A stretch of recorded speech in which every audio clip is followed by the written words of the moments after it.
Hello friends, welcome to the HFY Ode, where we bring you new science fiction stories, a new world, a new adventure.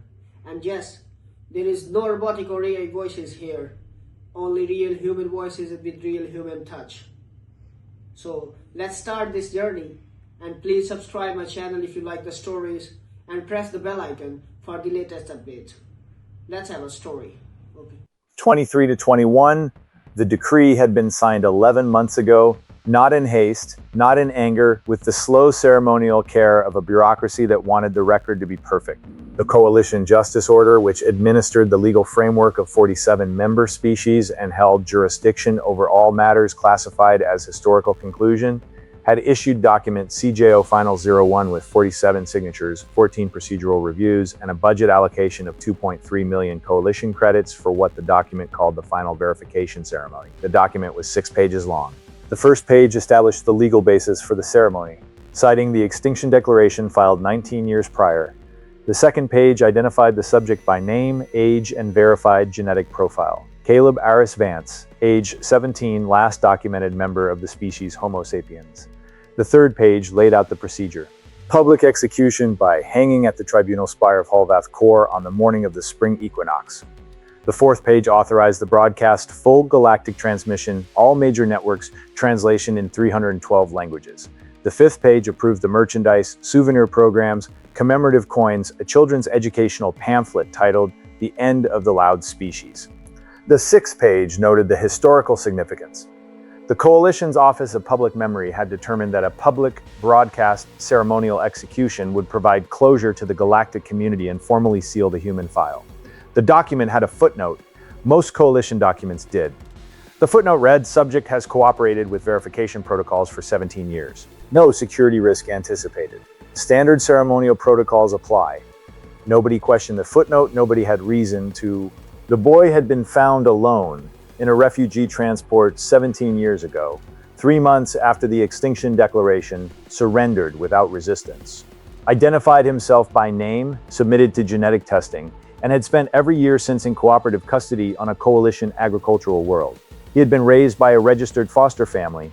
He had attended Coalition schools. He had learned the Coalition's languages. He had, by every metric the Coalition tracked, become exactly the kind of last survivor a dying species produced: quiet, broken, compliant.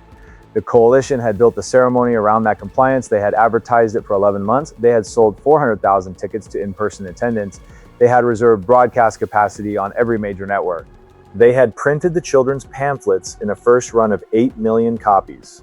The High Magistrate who would conduct the ceremony, Velkir Tashan of the Coalition Justice Order, had personally rehearsed his speech 47 times in front of a mirror in his private chambers.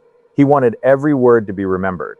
He had grown up on stories of the loud species, the human expansion, the disruptive 40 years of contact before the extinction event. He had been 6 years old when the extinction was declared, and he had remembered exactly where he was when he heard the news. The way some species remembered formative galactic moments, he had built his career on the conclusion of the human question. The ceremony was scheduled for 9/6 in the morning on a Thursday. The boy would be brought from his holding cell at 8:30. The speech would begin at 8:45. The trapdoor would open at 9/6 real. Precisely, the galaxy would watch a 17-year-old die on a clear spring morning and the file would close. That was the plan. Welcome back to Fitzig. Today's story is about what you do when someone is throwing a party to celebrate your funeral. Not metaphorically, literally. A public ceremony with 400,000 tickets sold and souvenir coins minted and a children's pamphlet titled with your name. This story is about the kind of discipline it takes to stand still and let them finish the speech, to let them hold the ceremony, to let them sell the merchandise. Because some humiliations cannot be stopped while they are happening, they can only be remembered. And the men who understand this, who have stood quietly while someone else celebrated their ruin, who have watched the face of the person doing it and committed every detail to memory, those men understand something the celebrating man does not. Stay with me. Dravani archivist Neth Sorrell arrived at the tribunal spire at 6 to EON in the morning, 3 hours before the ceremony. Because the Dravani archivist caste was constitutionally incapable of arriving anywhere late, and because Neth Sorrell specifically had been assigned to record the final verification ceremony for the Coalition's permanent historical record. She was 84 years old, which was middle-aged for a Dravani. She had been an archivist for 60 of those years. She had recorded 14 species reclassification events, 31 treaty signings, and 1 previous public execution. She knew what these mornings felt like. They felt heavy. They felt slow. They felt like the air had thickened around the event and was waiting for it to be over. This morning did not feel like that. This morning felt light. Neth Sorrell noted the discrepancy in her preliminary log and continued with her preparations. She set up her recording equipment at the designated archivist station, which was positioned 30 meters from the gallows platform, slightly elevated with a clear view of the boy's face when he would be brought up. She tested her audio capture. She tested her visual capture. She tested her translation overlay. She reviewed the official ceremony schedule for the 4th time that morning.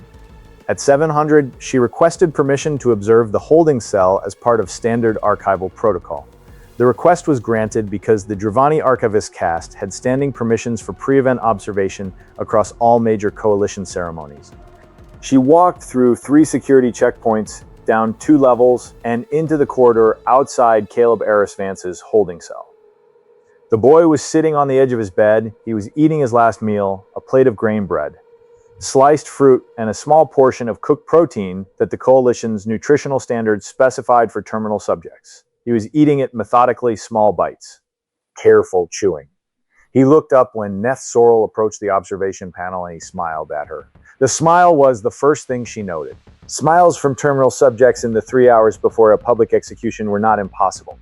She had observed one previous case where the subject had achieved a kind of religious calm, but they were rare. And they were almost always the calm of someone who had detached from what was about to happen. This smile was different. This smile was the smile of someone who was thinking about something specific and finding it pleasant. The boy did not look afraid. She noted this in her log and continued her observation. He finished his meal. He thanked the guard who came to collect the tray. He asked politely if he could have a clean shirt for the ceremony. The guard, who had been bringing him meals for 11 months and who Neth Sorrell's background research indicated had developed something close to professional sympathy for the boy, said of course, and left to retrieve one. The boy sat on the edge of his bed. He looked at his hands. He flexed his fingers slowly, one at a time. Then he looked up at the observation panel where Neth Sorrell was standing, and he met her eyes through the one-way glass that she had assumed he could not see through. He could not have seen her. The glass was rated for full visual privacy, but his eyes found the exact position where her eyes were, and he held the look for 3 full seconds. Then he smiled again, the same small, specific, pleased smile, and he looked away. Neth Sorrell stood very still. The boy did not look afraid. She noted this in her log a 2nd time. Then she added a sentence she would later be commended for in the Coalition's post-event review. The sentence read, "Subject's behavioral profile does not match terminal subject baselines. Recommend immediate escalation to Ceremony Security Command." She submitted the recommendation at 7:23 in the morning. The Coalition's Ceremony Security Command received it, logged it, and filed it for review after the ceremony concluded because the ceremony was scheduled to begin in 97 minutes and standard protocol did not permit interruption of a fully approved final verification event for archivist behavioral observations. Neth Sorrell was not surprised. She had not expected the recommendation to be acted on. She had filed it because the Dravani Archivist Code required her to record what she observed and recommend what the observation warranted, regardless of whether the recommendation would be implemented. She returned to her station. She continued her preparations. She did not stop thinking about the boy's smile. Caleb Eris Vance had been 6 years old when he understood. The understanding had not come all at once. It had come in pieces over the course of a year. The way a child gradually realizes that the world contains specific facts that the adults around him have been carefully introducing in measured doses. His foster mother, Sarah Vance, who was 41 years old at the time, and who is the 3rd generation of her family to serve in what the human command structure called the decoy protocol, had sat him down on his 6th birthday and told him the first piece. She told him that the people who came to visit them every few months, the ones who looked like extended family, were not extended family. They were officers. She told him that the small device she kept in the kitchen drawer was a transmitter. She told him that the stories she had been telling him at bedtime about brave children who waited for the right moment were not just stories. He had asked her what the right moment was. She had said, "We don't know yet." But you'll know when it comes. He had thought about this for a long time, and then he had asked her if he was one of the brave children. She had said, "You're going to be. If you want to be." He had said yes immediately. The way a 6-year-old says yes to things he does not fully understand, but she had told him that yes was not the answer she needed yet. She had said, "Think about it for a year. Then tell me again." He had thought about it at 7. He had asked questions about what the brave children had to do. She had told him in age-appropriate pieces that the right moment was probably going to be very bad, that the people watching might believe something bad was happening to him, that he would have to be brave for a long time before the moment came. He had asked if his foster parents would be brave with him. She had said yes, they would be there as long as they could be. He had said yes again, and this time she had nodded and made a note in her log. By the time he was 12, he had received the full briefing. The decoy protocol had been established 4 months after the Extinction Declaration was filed. The declaration had been a deliberate human submission. Humanity had not gone extinct, but the surviving command structure, having calculated that the coalition was preparing a final military operation to ensure extinction, had decided that the most efficient response was to provide the coalition with the conclusion it was preparing to enforce. The official declaration had been filed by a human diplomatic team and seconded by 3 coalition species. The coalition had been delighted. The coalition had also, the human command structure had calculated, been likely to want a final public confirmation event at some point in the future. A ceremonial closure. A last survivor, the decoy protocol was designed to provide one. A child would be placed.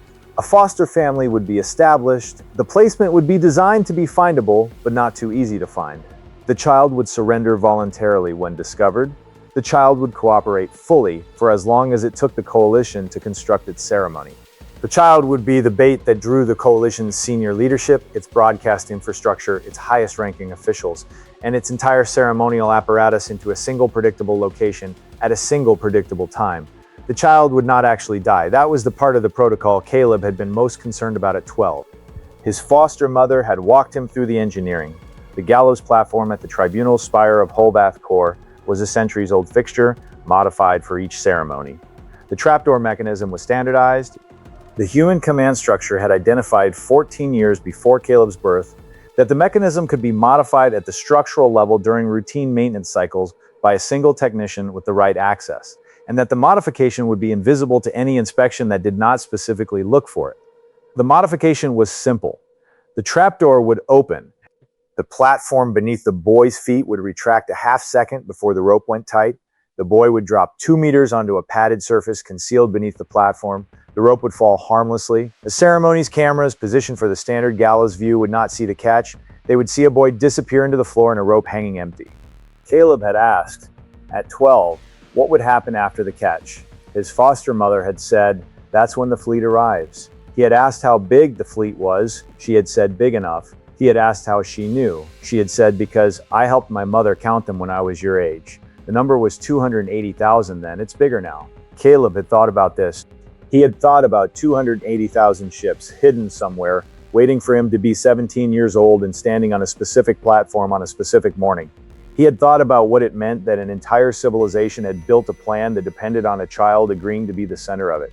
At 13, he had asked his foster mother one more time if he could say no. She had said yes. Right up until the morning, you can say no any day. We have backups, we have other children, we have other plans. This one is yours only if you choose it. He had thought about it for 2 more days. Then he had said yes for the 3rd time, and this time she had hugged him and cried, and he had understood that the yes was real and that he had made it for himself.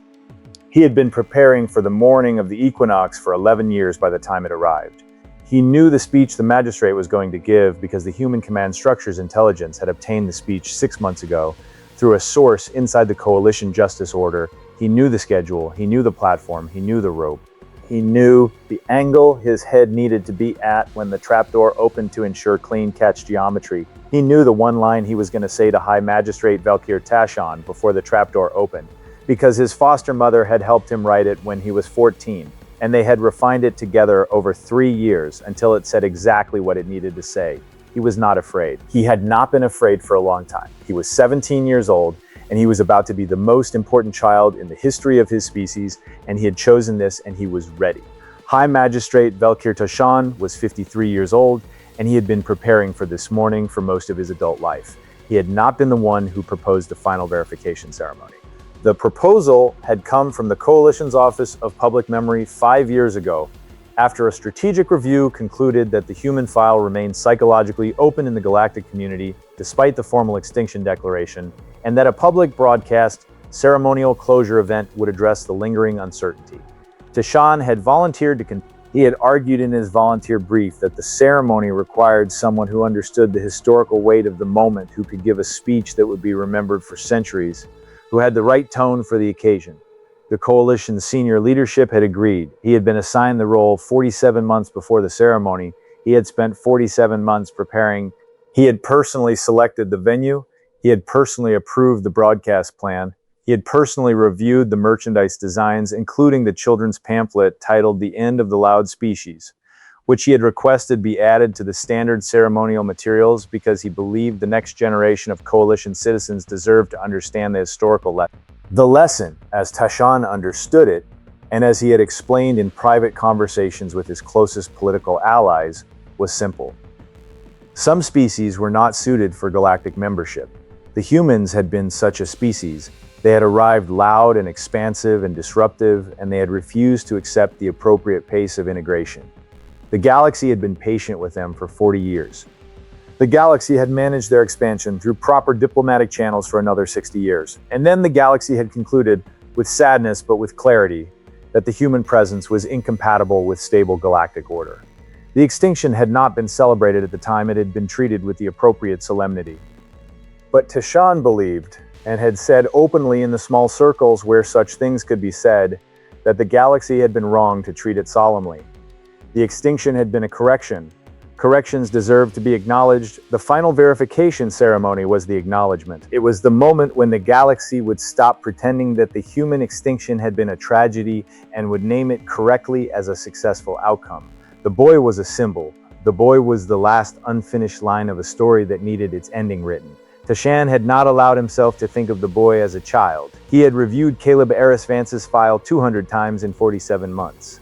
He had watched the boy grow up through surveillance footage. He had read his school reports. He had seen photographs of the boy with his foster family at picnics, at school events, at his foster grandmother's funeral when the boy was 14. He had committed himself to the position that none of this material would alter his understanding of what the ceremony required. The boy was a symbol. Symbols were not children. He had said the line to himself out loud in his private chambers 47 times. He believed it most of the time. What Tashan did not know, and what no Coalition official knew, was that 400,000 human warships were currently positioned within sensor range of the tribunal spire of Halvath Core.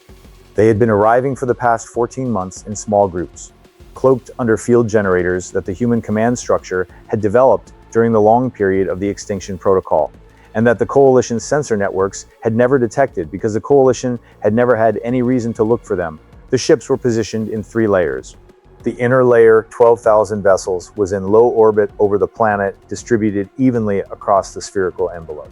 The middle layer, 88,000 vessels, was at high orbit and across the system's inner planets. The outer layer, 300,000 vessels, was at the system's outer boundary, ready to seal it. Every vessel had specific orders. Every commander had been briefed on the timing. Every weapons system had a designated target. The targets were not population centers. The targets were not civilian infrastructure. The targets were the Coalition Justice Orders command facilities, the Coalition's military leadership compounds, and the tribunal spire of Halvath Core itself, which would be evacuated by precision teleportation strikes the moment the trapdoor opened. The fleet's standing order, signed by the Human Command Structure's Senior Council and reviewed personally by Admiral Hannah Reyes, who had inherited command of the operation from her predecessor 2 years before the ceremony, contained one specific line that every commander had memorized. The line read, "We are not here to kill them. We are here to make sure they understand what they did. Restraint is the weapon. The ceremony is the evidence. The boy is the proof." Hannah Reyes was 61 years old. Her grandmother had been one of the original architects of the decoy protocol. Her mother had served as the foster placement coordinator who had recruited Sarah Vance into the program 12 years before Caleb was born. Reyes herself had visited Caleb 3 times during his 17 years, posing each time as a distant relative attending family events. The boy had been 6 the first time. He had not known who she was. He had been 12 the second time, 2 months after his briefing, and he had known exactly who she was, and he had shaken her hand and called her Admiral in a whisper. She had told him he did not have to do this, he had told her he wanted to. The third visit had been when he was 16, 6 months before the ceremony was scheduled, and they had sat together on a hillside near his foster home and talked about whether he was ready. He had said he was. She had said she believed him. She had not slept well in the 11 months since. She had sat in her command chair on the flagship Constitution for the past 14 months, watching the fleet assemble around a planet she could not approach in person, watching surveillance feeds of a boy she had visited 3 times in 17 years, watching the coalition's preparations for a ceremony designed to celebrate her species' extinction. She had reviewed the operation plan 400 times. She had identified no flaws. She had prepared herself for the possibility that the trapdoor mechanism would fail. The fleet's medical teams were positioned for emergency teleport retrieval within 0.4 seconds of the rope going tight. The probability of catastrophic failure was 0.003%. She did not find the number comforting. At 8:47 on the morning of the ceremony, she received the confirmation signal that the boy had been brought to the platform. At 8:48, she gave the order to the fleet to prepare for full uncloaking. At 8:59 and 47 seconds, she watched her tactical display and counted down the final 13 seconds with her hands folded in her lap and her breath held. The ceremony began at 8:45 exactly. The Tribunal Spires Amphitheater was full. 400,000 ticketed attendees in the stadium-style seating. Another 800,000 watching from designated overflow areas across the city, and an estimated 47 billion live viewers across the Galactic Broadcast Network. The cameras were positioned at 14 angles around the gallows platform. The translation overlay was active in 312 languages. The merchandise stands had sold out of the children's pamphlet by 8:30 and were taking orders for a second printing. High Magistrate Velkir Tashan walked onto the platform at 8:45 in the formal ceremonial robes of the Coalition Justice Order. He raised his hand for silence. The amphitheater quieted. He began his speech. The speech was 14 minutes long, and Tashan had rehearsed it 47 times. It began with the historical context. It moved through the 40 years of human contact, the 60 years of managed exclusion, the Extinction Declaration and its causes. It dwelt at length on what Tashan called the human disease, the loudness, the expansion, the refusal to accept appropriate pace. It addressed the children watching. It explained why the ceremony was being held. It named the boy by his full name and his species classification.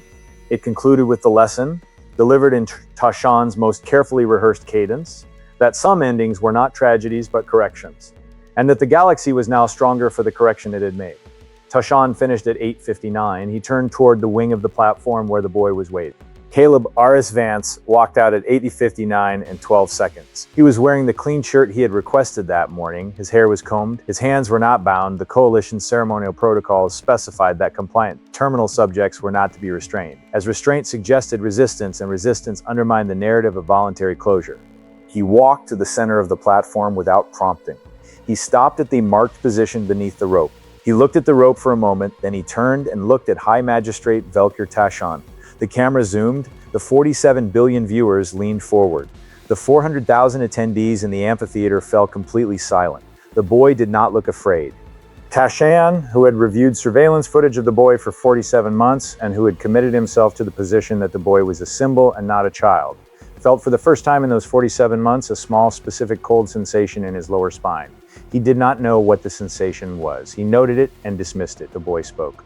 His voice was clear and steady and reached the microphones cleanly. He said, "Magistrate Tashan, my grandmother sends her regards. Her name was Eliza Vance. You met her at a trade conference 51 years ago. She remembered you." Tashan stared at him. The cold sensation in his spine intensified. He had no memory of an Eliza Vance. He had attended dozens of trade conferences 51 years ago. He had met thousands of humans during the period of managed contact.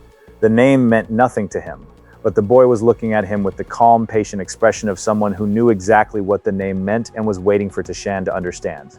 Tashan opened his mouth to respond. Tashan did not respond. The trapdoor opened at 900 seconds. The platform beneath the boy's feet retracted at 8:59 and 59.5 seconds, half a second before the rope went tight. The boy dropped through the opening into the padded space beneath the platform, was caught cleanly by the human teleportation retrieval beam that had been waiting at 0.4 second precision, and was on the bridge of the flagship Constitution in Admiral Hannah Reyes's command chamber by 901.2 seconds. The rope swung empty in the breeze above the Tribunal Spire of Hulvath core. The 47 billion viewers across the galactic broadcast network saw the trapdoor open, saw the boy disappear, and saw the rope hang empty. At 904 seconds, every cloaking field in the human fleet dropped simultaneously. 400,000 warships appeared in the sky over Hulvath Core in 3 concentric layers. The inner layer, 12,000 vessels, was close enough that the people in the amphitheater could see individual hull markings. The middle layer formed a visible second sky behind the first. The outer layer was a distant ring of points of light that the planet's astronomers would later confirm covered the entire visible hemisphere of the system. The 47 billion viewers across the galactic broadcast network saw the rope hanging empty for 4 seconds, and then saw 400,000 warships appear in the sky behind it.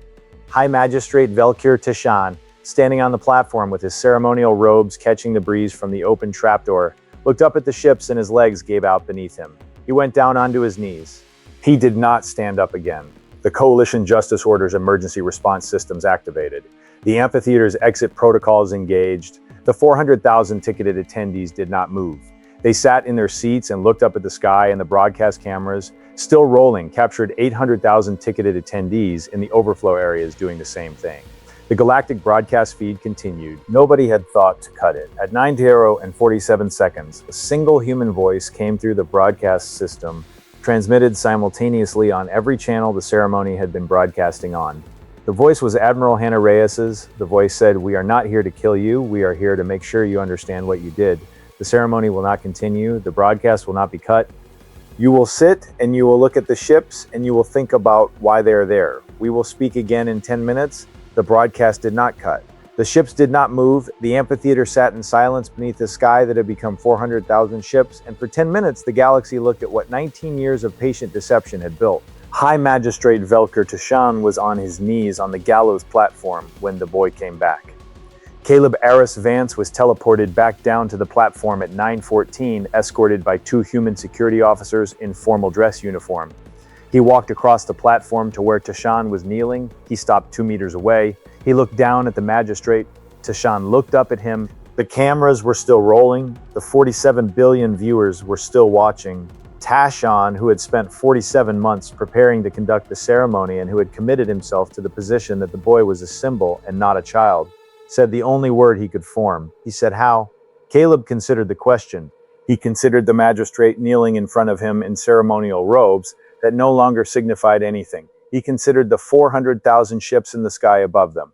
He considered the 47 billion viewers waiting for him to speak. He said, "You were going to do it the moment you thought we couldn't stop you. We needed to know that for sure. We had to let you build it. We had to let you sell the tickets and print the pamphlets and write the speech. We had to let you say it out loud in front of the galaxy. If we had stopped you sooner, you could have claimed you would never have actually done it. You needed to do it. You needed to do all of it. Now everyone knows." Tishan stared at him. Caleb continued. "My grandmother, Eliza Vance, was a diplomatic attaché at the trade conference on Beth Station 51 years ago. You were a junior magistrate then. She filed a report after the conference about a conversation she had with you in a corridor where you said that some species needed to be corrected and that the galaxy was too soft to do what was necessary. The report is in our archives. She remembered your face. She made sure I would recognize you." The magistrate's hands were shaking. He could not stop them. Caleb said, "We are not going to kill you. We are not going to kill anyone. The fleet is here to make sure the record is complete. Every species in the galaxy is watching right now. Every species is going to remember what you built. The merchandise will be in museums. The pamphlet will be in textbooks. The speech will be studied for 1,000 years as the example of what an extinction celebration looked like when it was held by people who thought they had won." He paused. He looked at the magistrate's face for a long moment. Then he said, "You should stand up. You're on broadcast." Tishan did not stand up. He could not. The 2 human security officers helped him to his feet. He stood on the platform with his ceremonial robes torn at the knees and his face wet and his hands shaking, and the galaxy watched. Dravani archivist Neth Sorrell, who had remained at her archival station throughout the events of the morning and whose recording equipment had captured everything cleanly, filed her preliminary report at 9:47. The report contained a single recommendation in addition to the standard archival summary. The recommendation read, "The Coalition Justice Order's final verification ceremony should be preserved in its entirety without editing as the permanent record of this event. No species watching should be allowed to forget what was attempted or what was prevented." Filed by archivist Neth Sorrell, 84 years of service. The Coalition's Office of Public Memory accepted the recommendation. The full broadcast was preserved. The full broadcast was studied. The full broadcast became, over the next several decades, the most watched single recording in the Galactic Archive. Caleb R.S. Vance wrote a letter that night.